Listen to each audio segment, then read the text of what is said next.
أعوذ بالله من الشيطان الرجيم.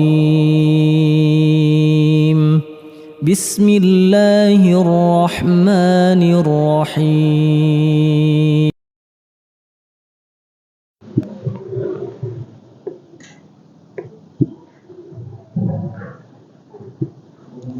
Assalamualaikum warahmatullahi wabarakatuh. Innal hamdalillah nahmaduhu wa nasta'inuhu wa nastaghfiruh wa na'udzu billahi min shururi anfusina wa min sayyiati a'malina.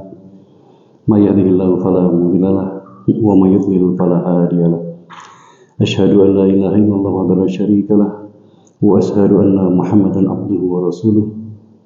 Allahumma shalli ala Muhammad wa ala ali Muhammad kama shallaita ala Ibrahim wa ala Ibrahim innaka Hamidum Majid. Ya ayyuhalladzina amanu taqullaha haqqa tuqatih wa la tamutunna illa wa antum muslimun. Ya ayyuhan nasu taqu rabbakumul ladzi khalaqakum min nafsin wahidah wa khalaqa minha zawjaha wa bassa minhuma rijalan katsiran wa nisaa'a wattaqullaha allati tasaaluna bihi wal arham innallaha kana 'alaykum raqiba. Ya ayyuhalladzina amanu taqullaha wa qulu qawlan sadida yuslih lakum a'malakum wa yaghfir lakum dhunubakum wa may yuti'illahu rasulahu faqad faza fawzan 'azima. Amma ba'd. Fa inna asaqal haditsi kitabullah wa khairal hadi hadi Muhammadin sallallahu alaihi wasallam wa syarrul umuri muhdatsatuha wa kullu muhdatsatin bid'ah wa kullu bid'atin dhalalah wa kullu dhalalatin finnar. Wa ba'd. Jamaah rahimahullah, alhamdulillah segala puji bagi Allah mana sampai dengan hari ini Allah masih memberi kita umur, memberi kita kesempatan dan waktu sehingga bisa hadir di majelis ini dalam keadaan sehat walafiat. Mudah-mudahan puasa Ramadan kita, qiyamul lail kita, bacaan Al-Quran kita, talabul ilmu kita, dan ibadah-ibadah yang lain dicatat oleh Allah Subhanahu wa Ta'ala sebagai catatan amal soleh untuk kita semua dan bisa menjadi pemberat timbangan kebaikan kita di yaumul mizan kelak. Amin Allahumma amin. Pada saat ini kita akan melanjutkan materi kita Ahad yang lalu, yaitu tentang sehat dan solusinya. Syariat bagaimana solusinya dengan kesehatan ini. Sebelum kita lanjutkan, ada sedikit yang harus kita ulang, kita murojaah ya, agar tidak lupa. Hal yang paling penting ketika kita bicara tentang kesehatan ada dua kaidah. Pertama adalah ma'an zaldaan ila anzalu sifaan.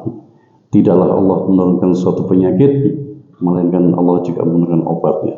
Ini kaidah pertama. Ini yang menjadi kita buat semangat ya ketika kita sakit. Jadi nggak pernah takut. Jangan takut bahwa sakit yang oleh Allah itu pasti ada obatnya. Kemudian yang kedua, firman Allah dalam surah ayat 80, wa idza maritu fa huwa yashfin, jika lu sakit maka Allah lah yang menyembuhkan. Maka jelas di sini kita kaum muslimin harus meyakini seyakin-yakinnya bahwasanya kesehatan itu mutlak di tangan Allah Subhanahu wa Ta'ala, mutlak. Jika Allah mau kita sehat, mudah buat Allah, kita langsung sehat dari sakit itu. Atau bisa jadi Allah memberi kita taufik, membimbing kita kemana kita menjemput kesehatan itu. Kita harus kemana? Mungkin kita harus ke dokter si fulan, harus ke tabib si fulan, ke pembekam si fulan, atau peruya si fulan. Mudah, cepat selesai. Jangan menggantungkan pada diri kita sendiri.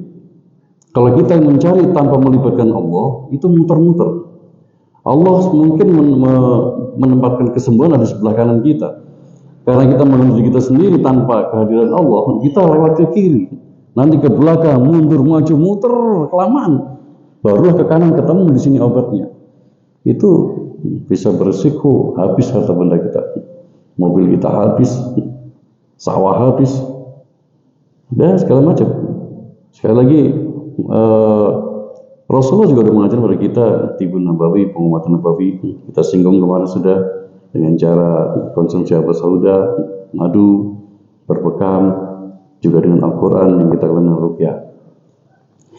Dan itu semua mengikuti metode Nabi ini murah, mudah, manjur dan berpahala karena beritiba kepada Nabi.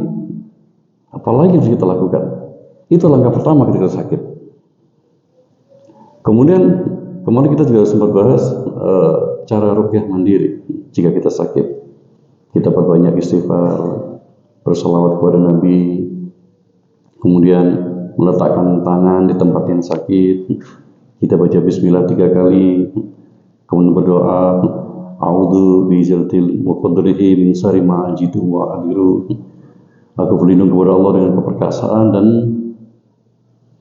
kudrahnya dan kehendaknya dari keburukan apa yang kurasakan dan apa yang khawatirkan. Kemudian kita baca Al-Quran, kita tiup-tiupkan tempat yang sakit. Insya Allah mudah. Mungkin juga dibantu dengan ambil air putih atau air zam-zam, diberi sifat, ditiupkan, baca Al-Quran, ditiupkan sambil berdoa. Ya Allah, jadikanlah air zam-zam ini atau air putih ini yang aku bacakan Al-Quran di atasnya sebagai wasilah kesembuhan bagiku, sebagai wasilah obat untuk atas izin-Mu ya Allah. Tiupkan Al-Quran di sana, minumkan, insya Allah. Kami sudah mempraktekkan ini dan insya Allah hasilnya. Dan kemudian ketika kita bicara tentang sakit, maka sakit itu ada dua penyebab, yaitu medis dan non medis. Jika penyakit itu penyakit medis benar, secara fisik kita sakit, mengapa? Maka pengobatan bisa dua macam. Boleh saja pengobatan dengan metode barat, yaitu kedokteran, atau metode timur, kita kenal dengan timbun nabawi, bisa. Tapi ketika penyakit itu dipengaruhi dengan non medis ini tanda petik gangguan jin di sini, maka pengobatan barat tidak bisa mengcover karena bukan bagian, bukan ranahnya. Yang bisa hanyalah metode yang Rasulullah ajarkan kepada kita, yaitu dengan ruqyah maupun dengan habatus sauda, madu dan bekak. Hanya itu solusinya. Nah, untuk mengetahui ciri-ciri apakah penyakit itu medis atau non medis, ada beberapa hal. Yang antaranya adalah penyakit itu sering pindah-pindah. Ciri-cirinya, sekarang mungkin kita sakit di bahu sebelah kanan, nanti sore atau besok pindah ke perut sakitnya. Perut agak enakan, pindah ke kepala, pindah lagi, muter-muter. Nah ini ciri-cirinya nih, salah satu ciri jika sakitnya itu gangguan jin, bukan hanya medis. Ciri-ciri kedua, sakitnya itu di jam-jam tertentu kambuhnya, menjelang maghrib biasanya, atau malam atau dini hari sakitnya kambuh, kumat. Dan kami pernah didatangi seorang yang kerja di rumah sakit, dia pegawai rumah sakit. Kalau kerja siang dia sehat, siang sehat, pulang setelah isya dia sakit, itu hampir seminggu. Jadi meriang, panas, demam, gak karu-karuan, dan menjelang adzan subuh dia sembuh. Berangkat kerja nggak ada masalah. Begitu lagi sampai sepekan di malam itu.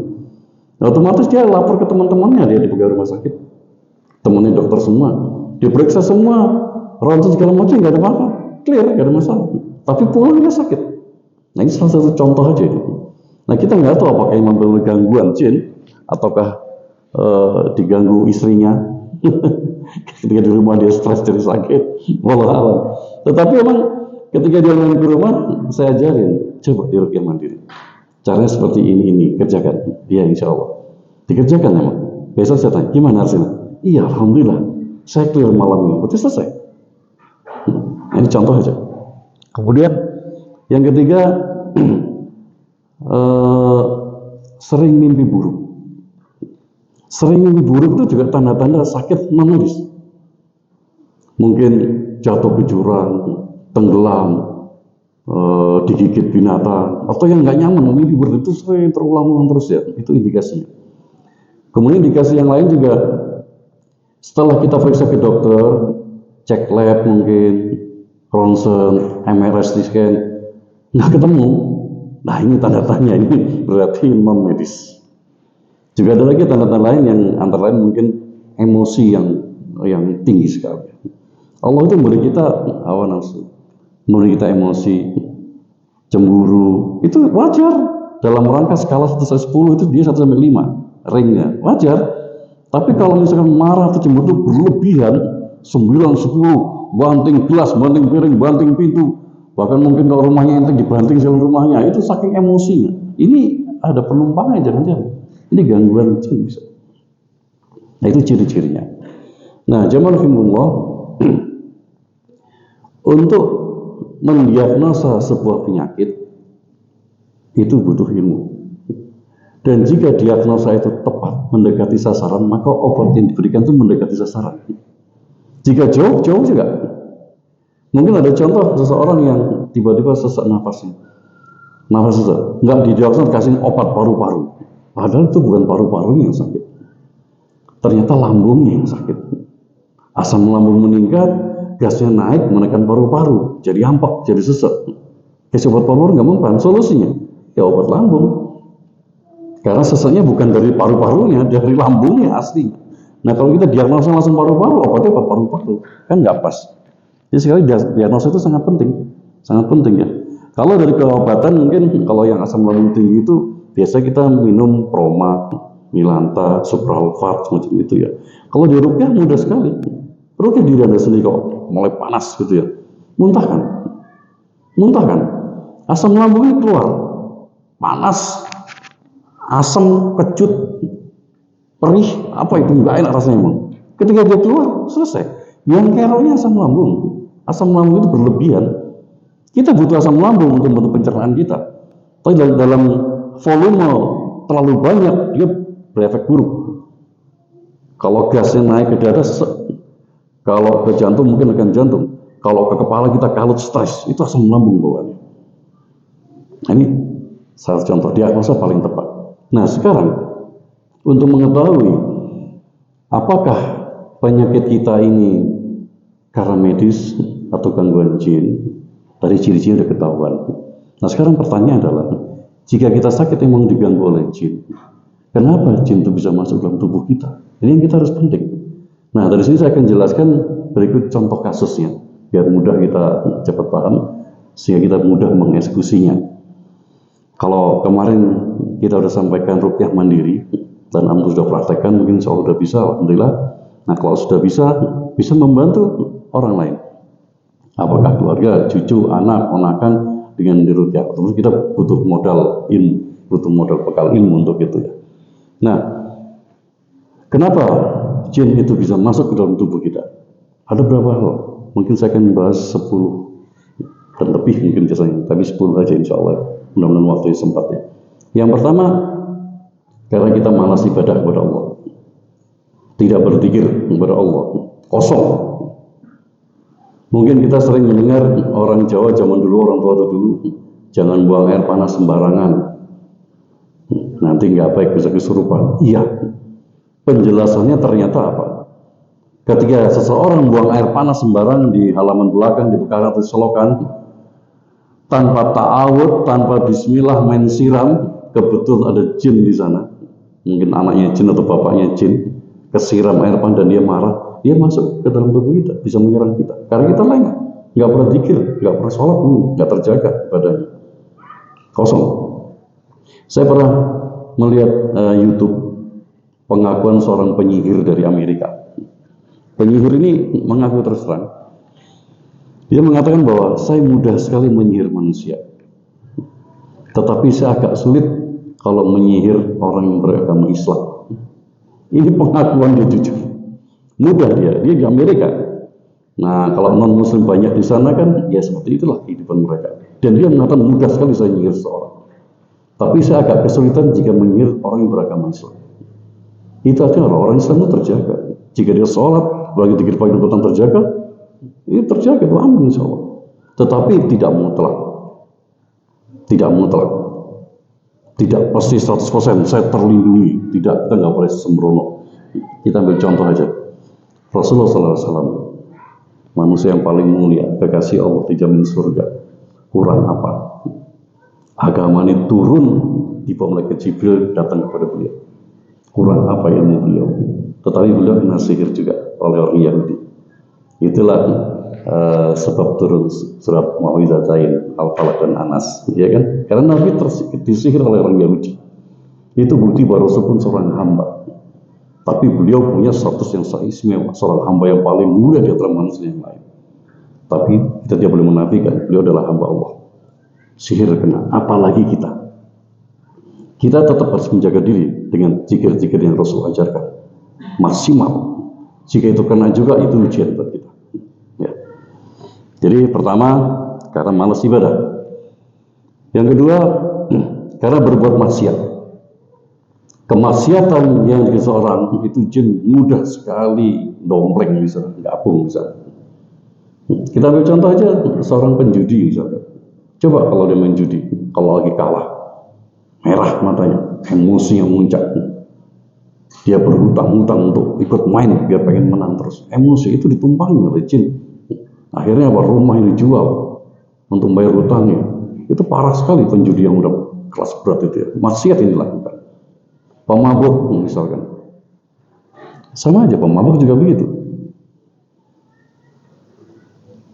Jamaah rahimahullah, kita ambil contoh kehidupan kita sehari-hari ya. Masya Allah dalam di kota kita ini terutama ya. Namanya kesenian, kuda lumping, jaran kepang kan merajalela sekarang ya. Kalau kacamata kesenian ini aja kita nggak ada masalah sebenarnya. Tapi apa yang terjadi pada kenyataannya? Kalau kita lihat mereka banyak yang minum, akhirnya jadi kesurupan. Ya, itu yang terjadi.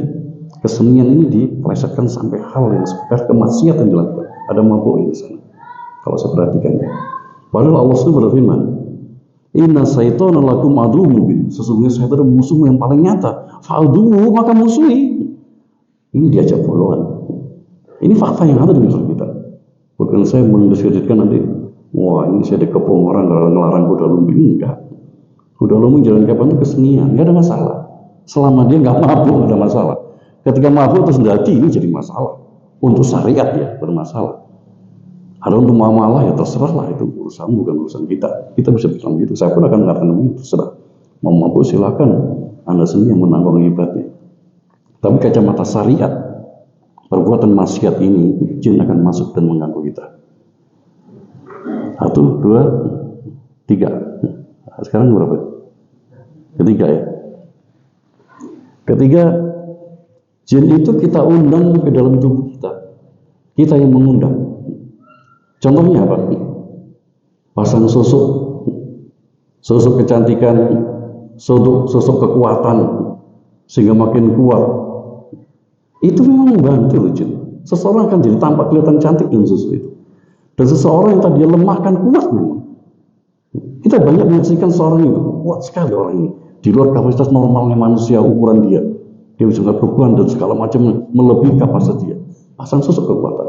Dan jin yang membantu. Dan yang harus kita ingat, model-model begini ini tidak ada yang gratis. Jin ini membantu kuat, dia jadi kuat karena dia membantu. Tetapi suatu saat dia akan minta bayaran dan tidak ada yang gratis. Bayarannya biasanya ngajak kita malas ibadah kepada Allah atau membuat kita sakit. Kapan? Mungkin saat kita mulai menua. Sedikit sakitnya harusnya benjol sedikit, ditumpangi oleh kelakuan dia jadi bengkak besar. Nah ini pasang susuk, bahaya. Kemudian juga jimat. Kalau pasang susuk tadi saya masih ingat ya, saya jadi tadi ngasih contoh kasus ya. Ini saya pernah diundang sebuah keluarga untuk meruqyah bapaknya. Bapak ini umur 104, langka pada zaman ini kan, di atas 100, ini 104. Kenapa? Bapak saya sakit, udah nggak bisa ngomong, nggak bisa bergerak. Saya datang ke rumahnya, emang dia diem, nggak bisa bergerak, dikeroyok semut cuman, mukanya dikeroyok semut banyak, nggak bisa bergerak. Diem. Tetapi yang menakjubkan saya lihat adalah umur 104, wajahnya glowing, nggak ada kerutan di telinga, nggak ada kerutan di pipinya, mulus. Mungkin akhwat ummahat di sini mungkin bisa kalah ya umur 40, 50, 30 dengan beliau satu umur 104, laki-laki, kenceng. Saya kaget, ya Allah. Dan rambutnya hitam rambut, nggak ada yang putih sama sekali. Saya nanya ke anaknya, apakah ini disemir? Enggak Ustaz, kami nggak pernah nyemir. Terus apa yang terjadi, kok bisa kayak gini? Anak yang nyeka dia bersihin mandi itu, mulai ujung rambut, ujung kaki, warna rambutnya putih semua, bisa bayangkan. Hitam semua, umur 104, glowing, kulitnya kenceng. Terus kenapa? Iya Ustaz, bapak saya ini kalau malam lebaran itu keluar rumah jam 12 merapal mantra. Rambutnya mulai agak abu-abu jadi hitam lagi. Nggak pakai semir, pakai mantra, hitam semua. Subhanallah. Baik, itu saya ruqyah. Saya ruqyah karena dia udah kayak orang mau mati gitu ya, udah gak bisa gerak. Ya saya ruqyah padanya. Reaksi tubuh nggak kelihatan apa-apa. Selesai ruqyah saya pulang. 2 hari kemudian saya diundang lagi. Saya tolong lihatin bapak saya lagi. Kenapa? Coba lah dilihat. Bapak sekarang udah bisa ngomong, tapi cerewetnya ampun, semua dimarahin, dimaki-maki. Mendingan sakit kayak kemarin terus diem, nggak bisa ngomong. Wah ini repot ini. Begitu saya datang, apa yang terjadi? Rambut itu putih semua. Loh, kenapa? Iya, Ustaz pulang malamnya tidur, besok rambutnya balik putih lagi. Yang hitam itu sudah hilang. Semua jadi putih. Umur 104. Ya udah kalau itu, saya ruqyah lagi. Ruqyah lagi, saya pegang keningnya, nggak ada masalah. Ketika saya mulai baca Al-Quran, saya tiupkan tangan saya panas sekali. Saya masih ingat. Panas yang saya pun nggak kuat saya megang. Saya minta air di baskom, pakai waslap. Saya bacakan Al-Quran, saya tiupkan di air itu. Saya peras, saya tempel di keningnya. Saya kompres sampai saya ngaji lagi. Nggak lama ini kering waslap. Akhirnya cemplungan lagi, nggak saya peras. Netesnya saya taruh di keningnya. Nggak sampai 3 menit kering kayak dijemur di matahari. Saking panas sih bapak. Saya sampai geleng-geleng. Nggak apa-apa. Terus saya ruqyah selesai, saya pamit pulang. Dapat 1 minggu, saya dikabari meninggal sudah. Tapi saya nanya, sebelum meninggal apa yang terjadi? Ketika ruqyah yang kedua, ternyata si bapak ini besoknya itu ketika diseka, tubuhnya itu seperti dicambuk 100 cambukan. Bekas biru-biru cambukan itu. Apa yang terjadi? Kita nggak tahu. Kemudian besoknya bekas biru-biru itu pecah semua, berair, kering, dan kemudian meninggal. Subhanallah. Orang zaman dulu mungkin ilmunya banyak, susuknya banyak, dia punya pegangan banyak, pengalaman segala macam ilmunya banyak. Itu yang terjadi. Kemudian poin berikutnya, keberapa tadi? 4, sekarang kelima ya. Jimat. Sekarang jimat. Jimat itu gangguannya juga luar biasa. Saya ngasih contoh kasus 2. Ini dia seorang yang intelektual. Sekarang itu karena dia S2, kerjaan itu tanda tangan dapat duit. Hanya tanda tangan dapat duit, saya nggak sebutkan profesinya.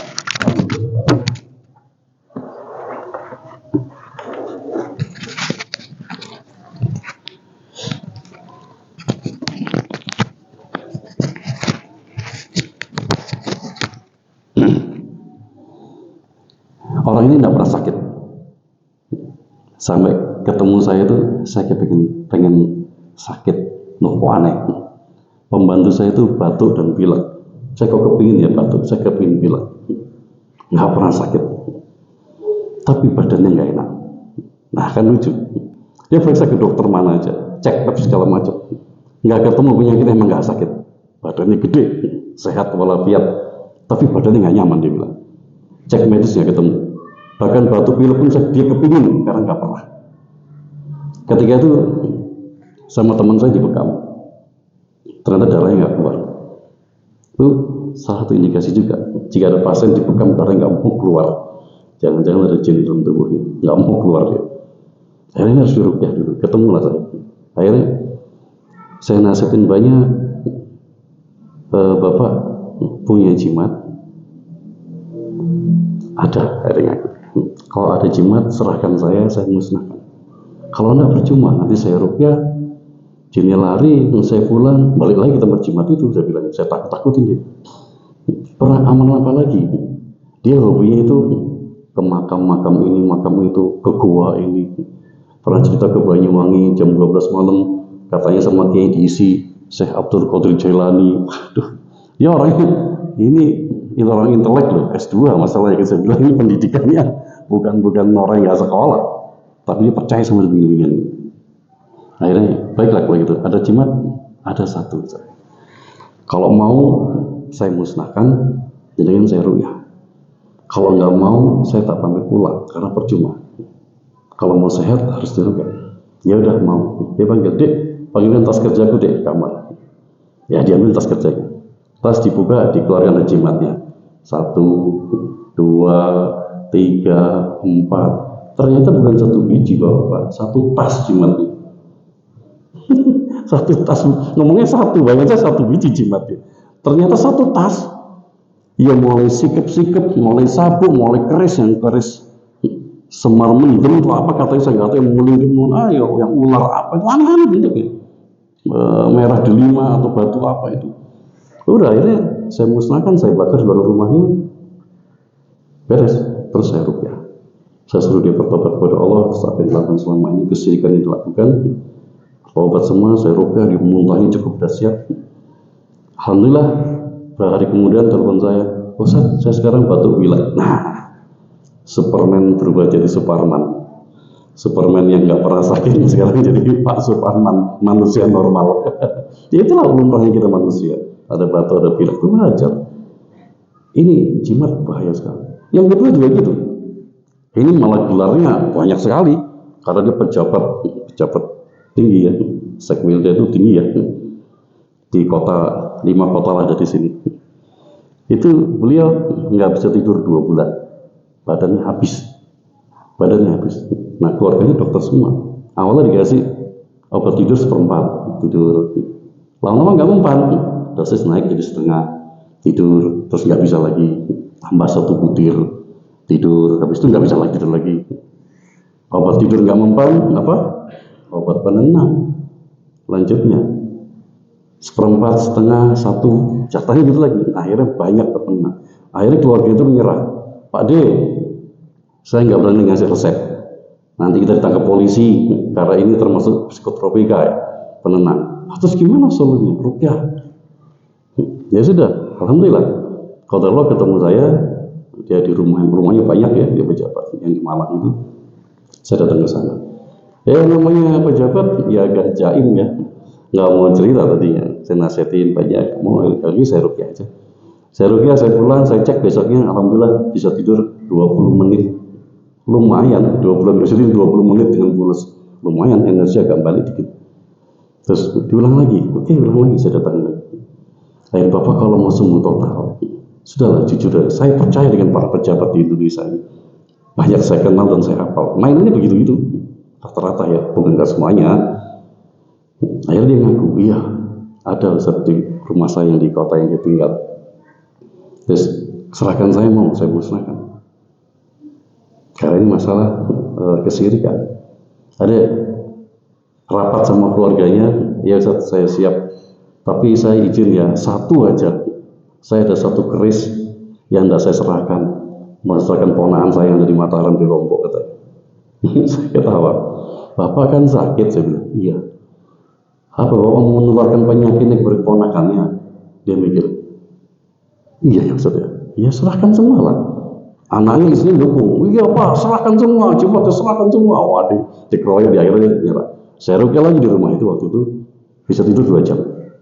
Akhirnya beberapa hari kemudian saya dijemput, dibawa ke kotanya, ke rumah dia tinggal. Bener lah, karena dia udah ridho, diserahkan semua. Semua yang ada di atas pintu, di depan jendela, di lemari, keluarkan semua, saya bilang. Dikeluarkan semua, terkumpullah 1 meja ini. Namanya sikap itu sampai 30, 29 atau berapa ya, banyak raja-rajanya itu. Kerisnya ada 4, mulai gede sampai biji-biji. Sapunya bagus-bagus. Dan ada 1 lembar lagi kulit harimau, selembar telapak tangan saya. Saya ketawa aja melihat. Dan saya tetap, Bapak ini pasti buat kewibawaan ya. Iya, saya terima itu. Karena saya tahu raja hutan, raja itu berwibawa. Terus saya buka, saya lihat-lihat kulit harimau, tapi baliknya kan kulit yang tipis tuh. Saya buka, saya ketawa. Pak, apa ada harimau mereknya Camel? Saya bilang gitu. Camel itu kan onta. Ini loh Pak, di balik ada stempelnya Camel. Bapak dibohongin, saya bilang. Dibohongi. Mana ada harimau di hutan punya stempel merek Camel di kulitnya? Ini produksi pabrik Pak. Biasanya buat tas, buat ini, dijual ke jenengan sebagai jimat kewibawaan. Terus jenengan pasti bayar mahal ini. Mahalnya mahal kan? Iya, ini mahal. Sabuk mahal, saya bilang. Ya Allah Pak, siapa yang ngasih? kiai ini si fulan ini dari kiai ngaku semua ini kan. Saya bilang, Bapak, kalau kiai yang asli, kiai yang alim, yang berilmu, nggak mungkin ngasih jimat semacam ini. Ini mesti kikun, Pak. Kiai dukun yang berpakaian kiai. Karena kiai nggak mungkin dari ilmunya. Tamimah, jimat itu syirik. Dari mana seorang kiai mau berbuat kesirikan? Nggak mungkin. Kiai yang alim nggak mungkin ngasih jimat-jimat, nggak mungkin. Berarti ini kikun, Pak. Sudah, jangan percaya. Musnahkan ya, musnahkan. Saya bakar semua, kalau terusnya gede itu, sisa besinya itu saya buang ke sungai besar di kotanya dia. Saya rukyah lagi, alhamdulillah tidur pulas sembuh total. Sampai sekarang kalau ketemu saya, masya Allah. Pulang kalau kadang mampir ke rumah saya itu bawain oleh-oleh itu, masya Allah. Ini penyakit. Ya, jimat. Berikutnya lagi ilmu. Hati-hati, ilmu kanuragan. Bapak-bapak yang masa muda ikut kanuragan, hati-hati ya. Selama itu hanya untuk fisik, kayak karate mungkin, atau tapas suci, atau silat yang sekedar memang melatih tubuh, nggak ada masalah. Tapi ketika ada ritual di sana, selamat tertentu, untuk naik tingkat, naik kelas selamat tertentu, ritual tertentu, hati-hati. Bisa jin yang dimasukkan. Apalagi kebal, wah, itu jelas. Saya masih ingat waktu kecil saya dulu sebenarnya nonton film Kung Fu Shaolin ya. Itu memang kebal mulai kecil dilatih. Bukan kebal, ulet memang kan ngaduk bubur pakai tangannya, nggak pakai centong. Kan dilatih mulai kecil. Kebal itu ulet karena terlatih. Lah orang kita enggak. Tadinya biasa-biasa aja. Merapal kata dikir tertentu jadi kebal. Saya pernah seorang datang ke tempat saya itu, dia senangannya membunuh diri, kalau enggak membunuh istrinya, kalau enggak membakar rumah.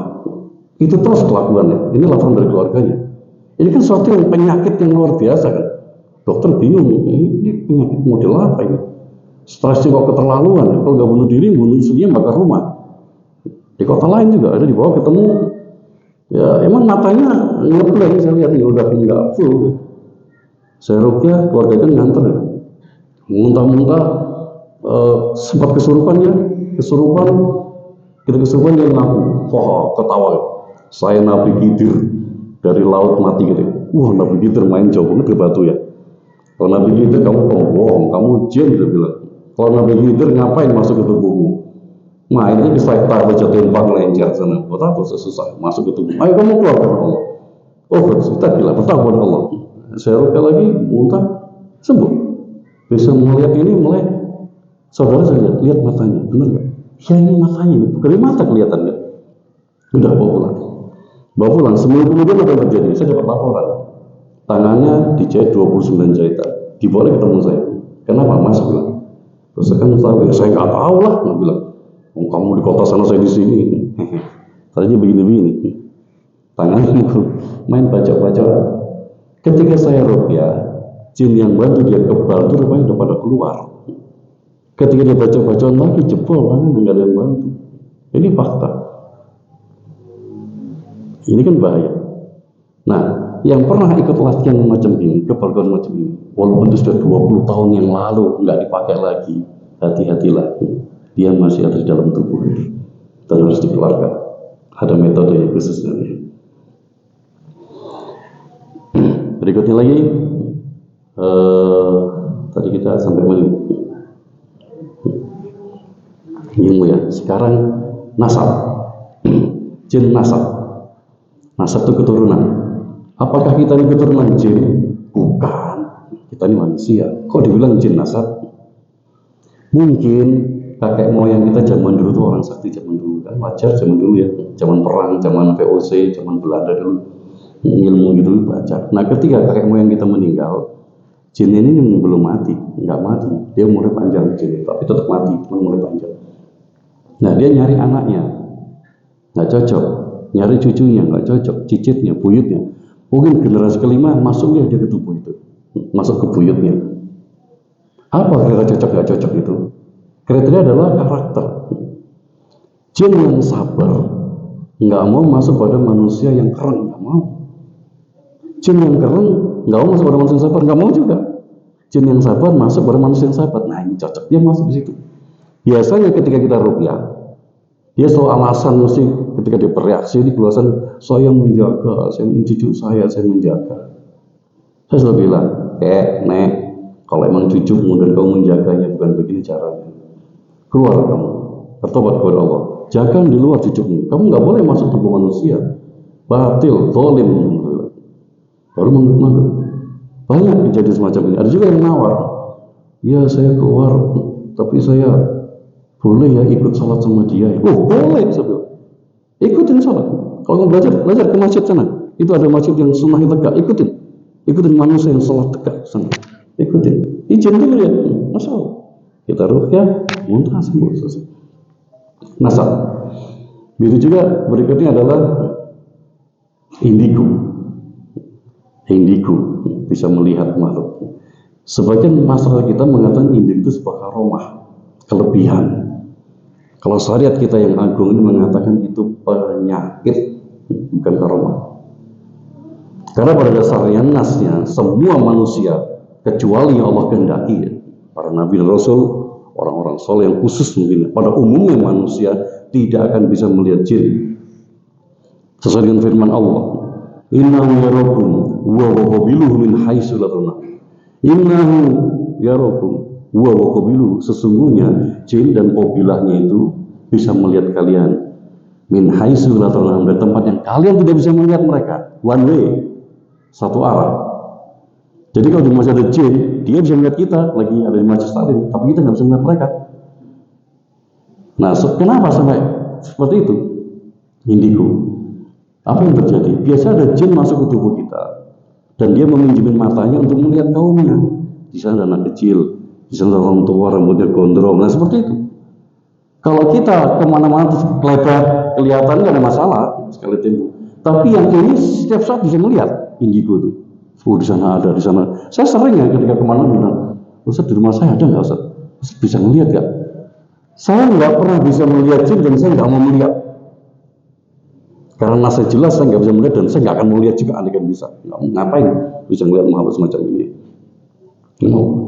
Ketika saya diundang ke Batam, itu mamanya saya ruqyah karena kena kanker payudara. Ternyata anak ini SD kelas 1 ya, perempuan. Itu indigonya kenceng sekali, kuat sekali. Dia nggak pernah berani keluar garasi rumah, buka pintu, kus, hantu, dia nutupin matanya itu. Diajak kemana-mana dia nutupin mata, nggak mau. Sekitar ini kompleks perumahan elit di sana tuh. Nah, yang paling nggak enak itu kalau di rumah itu luar biasa itu. Mamanya takut, membantu takut, sudah diam dia. Yang nggak bisa lihat yang takut, bayangin itu. Nah, akhirnya setelah saya meruqyah mamanya, akhirnya anak ini dipangku sama papanya. Dipangku ada belakang aja, nggak apa-apa. Saya ruqyah dari belakang, saya tiup-tiup, saya minta jin itu keluar dari tubuhnya. Karena Allah, saya ruqyah. Nah, nggak pakai muntah, nggak pakai, biasa jadi sambil main HP. Habis itu maghrib kita salat di rumah, saya imami karena masjid jauh sekali, komplek itu nggak ada, kita berjamaah. Habis itu kita ajak keluar anak. Takut tuh Ustaz? Enggak, kita ajak. Sudah kita ruqyah. Dibawa ke tempat yang anak ini takut. Di garasi, di dua rumah dari depannya, kita bawa ke sana. Dituntun. Apa dek? Ada apa dek? Nggak ada apa-apa. Aman. Karena apa? Yang di sini yang diminjemin mata itu sudah kita suruh keluar, udah keluar. Anaknya udah clear, nggak bisa lihat lagi. Selesai. Cuma biasanya sekitar 7 orang yang pernah saya ruqyah, orang indigo, itu ketika dia muntah ada bercak darah biasanya. Dari pengalaman saya, walau apa yang terjadi itu. Setelah itu dia nggak bisa lihat lagi. Indigo. Kemudian ini ke berapa ini? 7, 8, 7. Indigo sudah, nasab sudah, ilmu sudah.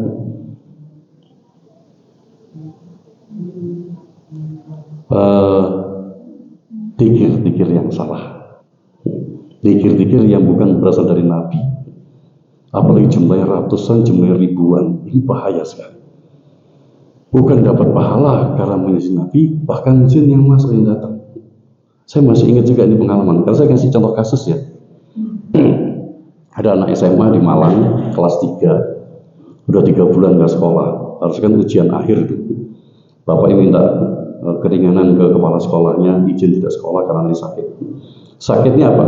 Menjelang maghrib mesti hampir kesurupan atau kesurupan, kadang bisa ditanya enggak, tapi dan dia mau bunuh diri, selalu begitu.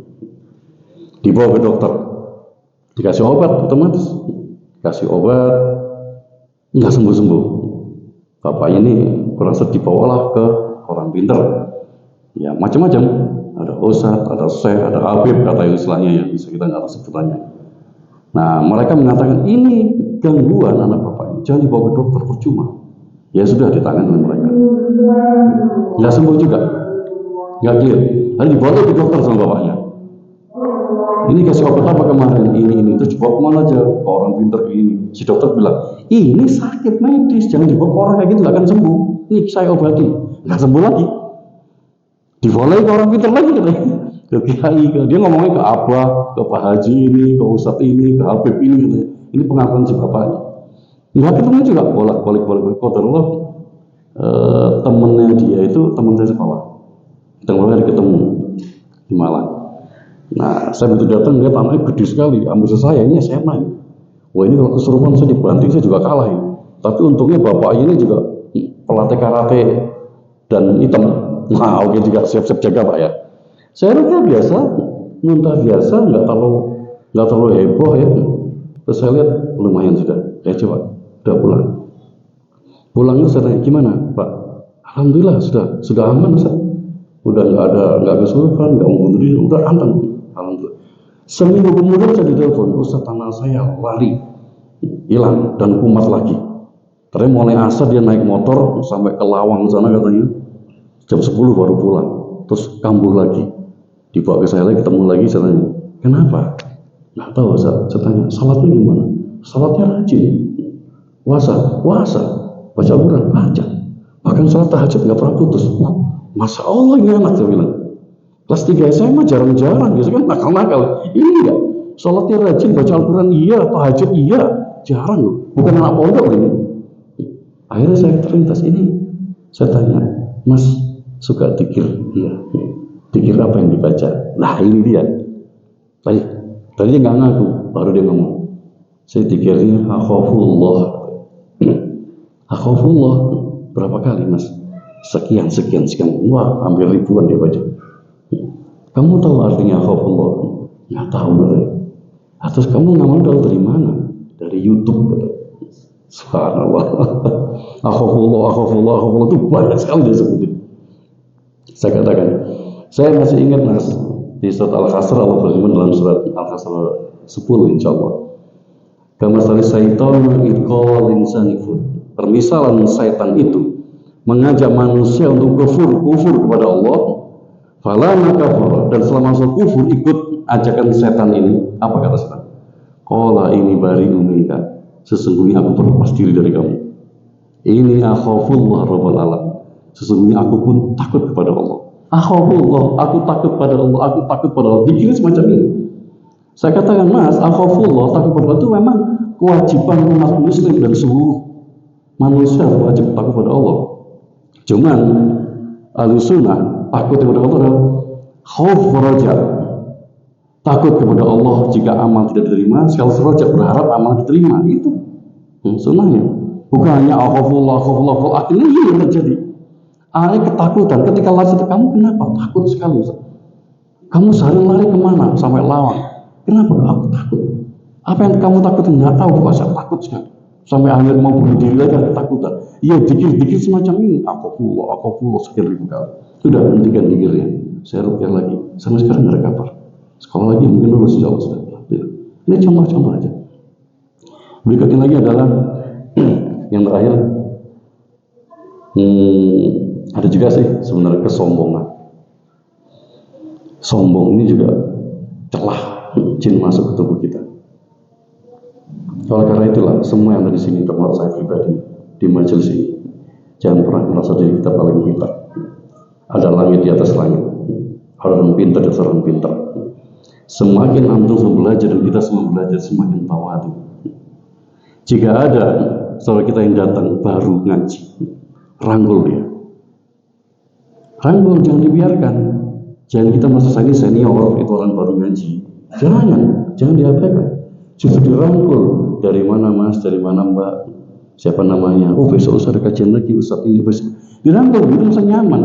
Dia masuk masjid itu cari ketenangan hati, nyari ilmu. Jangan kita pamer dengan kesombongan kita, dengan ilmu kita nomor senior. Itu kesombongan, nggak boleh. Itu hati, amalan hati. Ini terjadi banyak. Saudara kita, teman kita, seperti itu yang terjadi. Ngaji udah senior, udah ini, baru datang tuh, ini aja deh. Anak baru. Ya begitu kita. Justru yang senior semakin tawadhu. Merangkul jamaah yang baru. Akhirnya berkembang. Jangan dibiarkan mereka sehari, 2 hari. Saya nggak punya teman, nggak ada yang ngereken. Oh ya, jamaahnya ini aja 6, 7, 10, 20 itu tuh muter-muter. Kalau kita ingin tahu, hilang kesombongan, nggak ada senioritas di sini, semua bareng-bareng belajar. Jamaah bertambah, orang baru dirangkul, disayang, seperti itu, insya Allah. Nah yang terakhir, celah masuk karena sihir itu jelas. Tinggal sihirnya ini ordernya apa?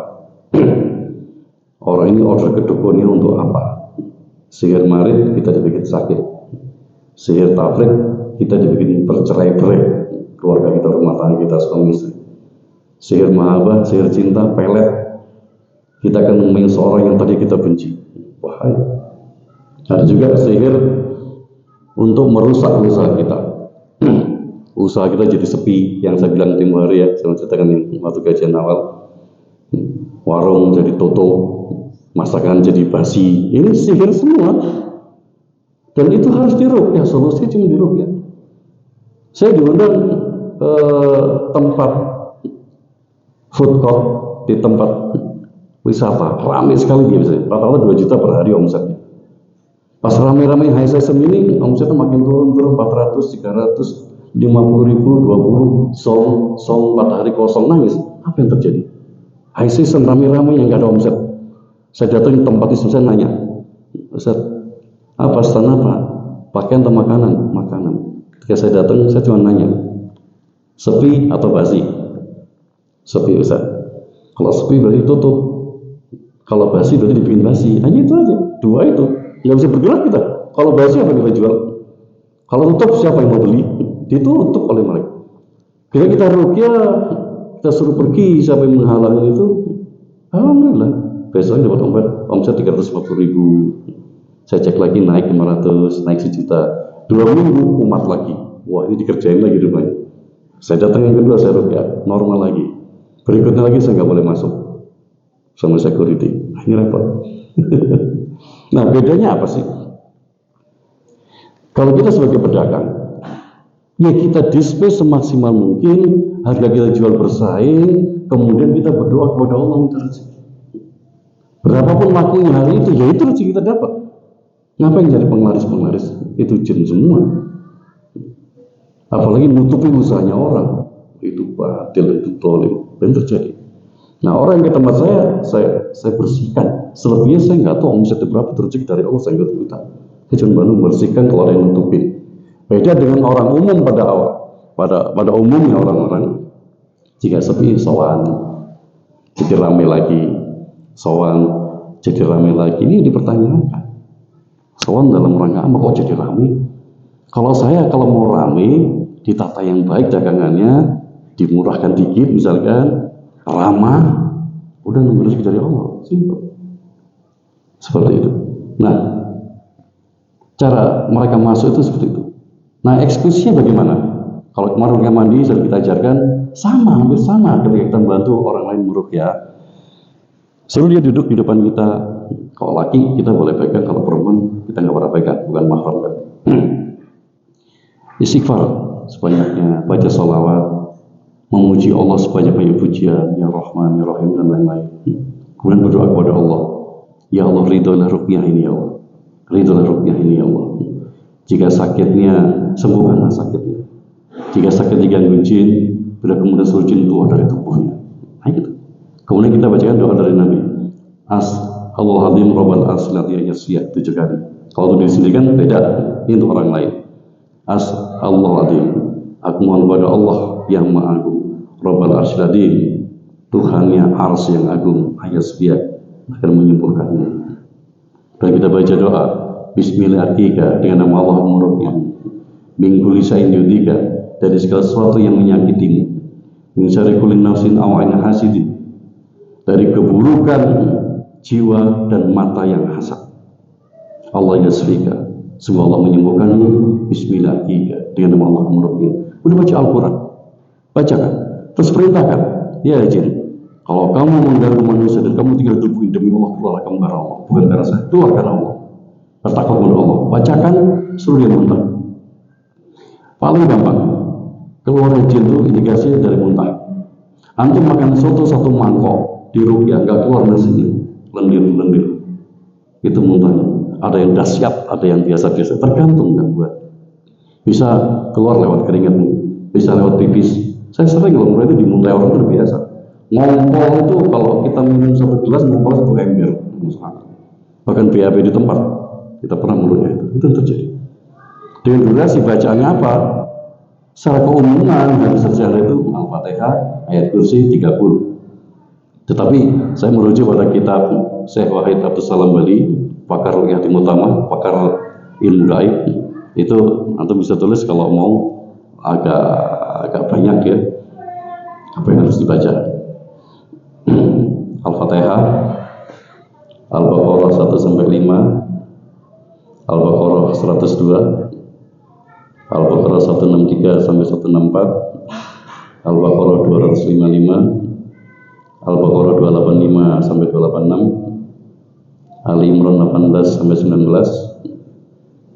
Al-A'raf 54 sampai 56, Al-A'raf 117 sampai 122, Yunus 81 sampai 82, Surat Toha 69, Al-Mu'minun 115 sampai 118, As-Saffat 1 sampai 10, Al-Ahqaf 29 sampai 32, Ar-Rahman 33 sampai 36, Al-Hasr 21 sampai 24, Al-Jin 1 sampai 9, Al-Ikhlas, Al-Falaq, An-Nas.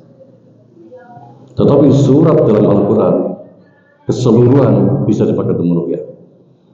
Hanya saja yang dipakai oleh Syekh Wahid Abdul Salam Bali ini ada hubungannya dengan sihir, Nabi Musa, segala macam, bisa dipakai. Tidak harus ini, cuman saya bisa pakai ini, ikut beliau yang pakar. Ya, itu sekelumit tentang pengobatan penyakit dengan Al-Quran yang kita ketahui dengan ruqyah. Jangan pernah takut, jangan pernah takut dengan makhluk yang satu ini. Tapi juga jangan pernah sembrono, tidak boleh nyentengkan. Masih ada waktu ya? Habis? Masih? Hah?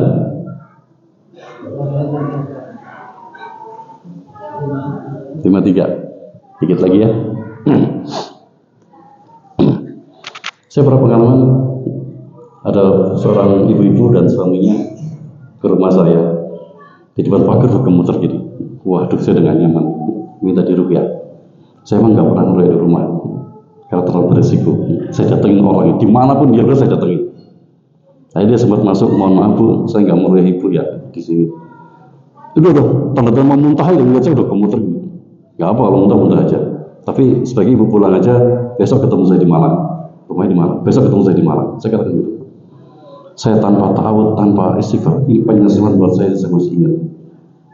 Besoknya saya datengin dan ketemu. Belum saya apa-apakan, saya baru tahu, baru istighfar, ibu ini sudah kesurupan. Dan apa yang dibilang? Yang keluar suara laki-laki. Saya tunggu kamu mulai kemarin. Tunjukkan kekuatanmu. Astagfirullah. Saya langsung astagfirullahaladzim. Saya kapok. Saya sudah bilang, besok ketemu saya di Malang. Soalnya saya ini jumawa sekali. Itu pengalaman yang berbeda saya. Besok saya nggak mau lagi. Akhirnya, ya jin. Kita harus cerdik lawan jin itu. Saya ditantang, tunjukkan kekuatanmu. Mulai kemarin kamu tak tunggu gitu. Wah, ngeri juga ya. Akhirnya saya juga mengatakan, ya jin, saya tidak punya kekuatan apapun kecuali Allah berikan kepada saya. Takutlah kamu kepada Allah. Ayo kamu keluar. Ternyata dia punya keris kecil. Ketika saya bakar, dia jerit-jerit, nangis, saya ruqyah muntah semua. Nah, ini pengalamannya. Jadi dengan makhluk ini jangan pernah takut, karena kita lebih mulia dibanding mereka, tapi nggak boleh sembrono. Ketika meruqyah itu katakanlah, keluarlah kamu karena Allah, jangan karena kita. Keluar kamu karena Allah, ayo keluar karena Allah. Itu nanti bisa dicoba di rumah ya. Ada kurang lebihnya saya mohon maaf. Kalau ada pertanyaan nanti di bawah aja ya. Udah hampir adzan, hampir buka puasa kita ini. Kita akhiri majelis ini tetap dengan doa kafaratul majelis. Subhanallah bihamdi, asyhadu an la ilaha illa anta, astaghfiruka wa atubu ilaik. Assalamualaikum warahmatullahi wabarakatuh. لئن شكرتم لأزيدنكم ولئن كفرتم إن عذابي لشديد